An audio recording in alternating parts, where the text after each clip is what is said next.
Sino sa inyo rito gusto magkaroon ng boyfriend? Okay, sumigaw na, ako! Ganun. Lord, ako! Ganun, no? Yeah. Itong tanong, handa ba ang kalooban mo? Natanggapin ng isang tao na iba ang ugali sa iyo. Ibang amoy, ibang schedule. Handa ka, foundation yan. Hindi pwedeng, Lord, bigyan mo na ako ng lalaki. Kahit sino na lang. Pagdating, bakit yan? Handa ang sarili. Kasi ibang tao yan. Parang ganito, tingnan nyo, nag-usap yung mag-ama na babae. Sabi nung anak, boyfriend ko po, pinakilala yung lalaki. Sabi nung tatay, you deserve better, yung marunong mag-ipon. Sabi nung anak, pero gusto ko po siya. Sabi nung tatay, siya ang kausap ko. Hindi pala yung anak niya. Di ba? Ibang tao yan eh. Pag hindi handa ang emosyon mo, palagi kayo nagbabanggaan. Pag hindi mo masyadong kilala ang sarili mo, bakit ka kumikilala ng iba pang tao? Kaya kami palagi sinasabi na magbo-boyfriend ka, dapat may maturity ka ng konti. Hindi pwede yung, handa na ako, mag-boyfriend. Talaga, grade 3 ka pala. Hindi mo pa kilala sarili mo eh. Kaya may napansin kayo, mag-boyfriend, mag-jowa, palagi nag-aaway. Bakit? Kasi hindi pa sila solid sa kilala sa sarili. Kumikilala na ng iba. Prepare yourself. Okay. Sino rito gusto nyo magkaroon ng happy family? Taas kamay, happy family. Yan, lahat tayo. Who are parents here? Parents. Okay. Tanong, are you still playing favorites? May paborito ba kayo sa mga anak nyo? Tapos ito malala, pinaparamdam mo sa lahat ng mga anak mo na meron kang paboritong anak. Kaya nag-aaway yung mga anak mo. Tapos dinideny mo, hindi totoo yan. Parang ganito. Tingnan nyo. Mama, sabi ng mama, wala naman akong paborito sa mga anak ko. Lahat sila, mahal ko.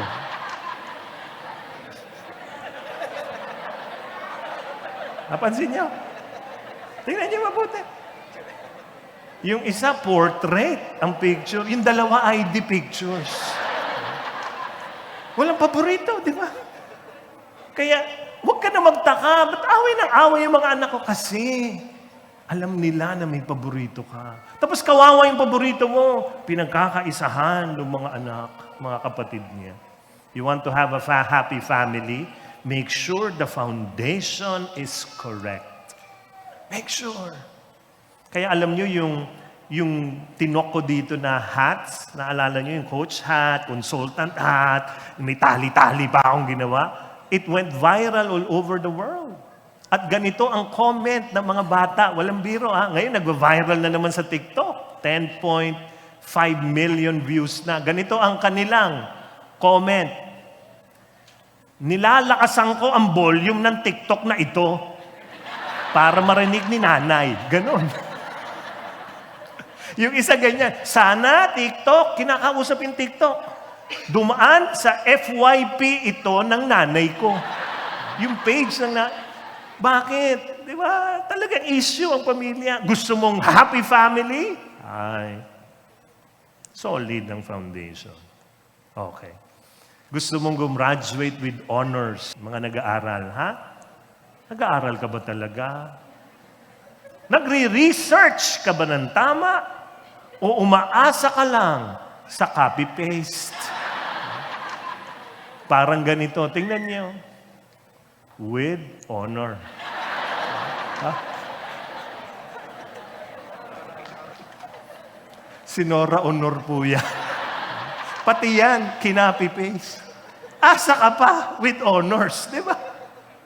Foundation. Meron kang plano eh. Ang problema, pag dumating, niyakap mo, hindi ka handa, laglag kayo, basag ang pangarap.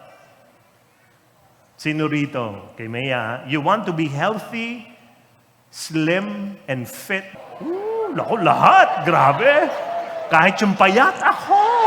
Yung payat mo na, gusto mo pang slim ka, hiyang-hiya yung katabi mo, di ba? Tanong, nagda-diet ka ba? Nangangako ka ba sa sarili mo? Magda-diet na ako. Kaya lang, birthday ng anak ko next week. Next week na lang. Next week, birthday ng pamangking ko. Every week naman may kakilala ka may birthday. Di ba? Nag-e-exercise ka ba talaga? O hinuhulog mo lang yung ballpen at kinukuha? Yun na.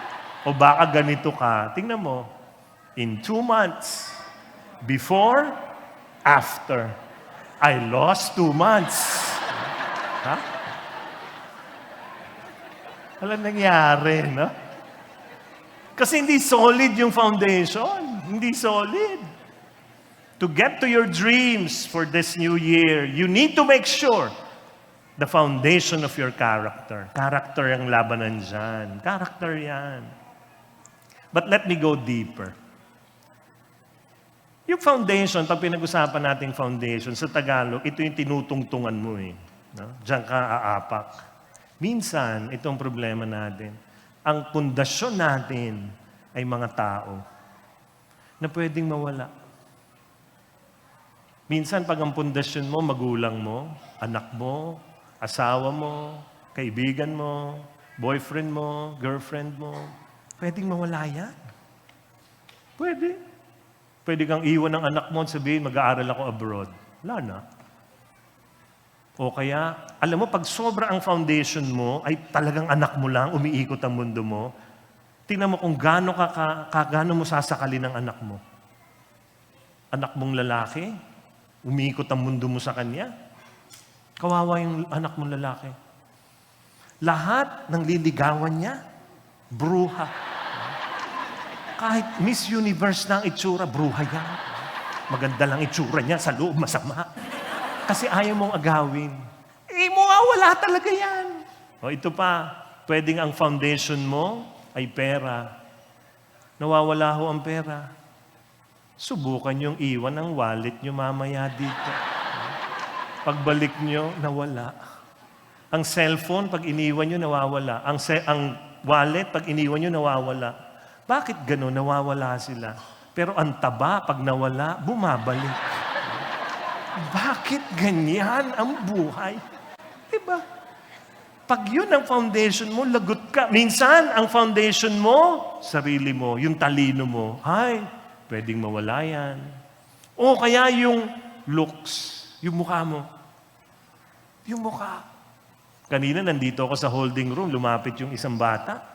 Sabi niya, I know you. Sabi sa akin, wala akong mask eh. I know you. I recognize you. Ganun. Grabe. So yung mga katabi ko to, sikat ka talaga kahit bata maliit. No? Pero itong mukhang to, pwede mawala. Alam niyo ba na naglalakad ako minsan na pagkakamala ko na kong Korean? Kita mo, hindi kayo maniwala. Bakit? Nawala. Yung looks mo, talent, pwede mawala. Sometimes, your position at work could be your foundation. Pwede kang matanggal sa position sa trabaho. Lahat yan. Kasikatan. Isang ganyan. Wala. Kaya lahat yan, ng mga binanggit ko, pag yan ang tungtungan mo, merong isang fatal flaw yan. And what is that? Those things or people, you can lose them someday. Pwede mawala. Kaya hindi pwedeng sila ang tuntungan. Ha? Hindi sila pwede ang foundation mo. Pwede. Because you will really, really never be secure, never be safe if they are your foundation. Because one storm could put you down. So who should be your foundation? Binasa na natin kanina. Luke 6:48 says, He is like a man building a house who dug down deep and laid the foundation on rock. Laid the foundation on rock. Sabihin nyo nga, rock. Who is this rock? Jesus is the rock. Tapikin mo yung tatlong taong katabi mo. Tatlo, sabi mo, Jesus is the rock. Jesus is the rock. Jesus is the rock. Jesus is the rock. He is the rock. Kaya ang patungan mo, walang iba kundi si Jesus.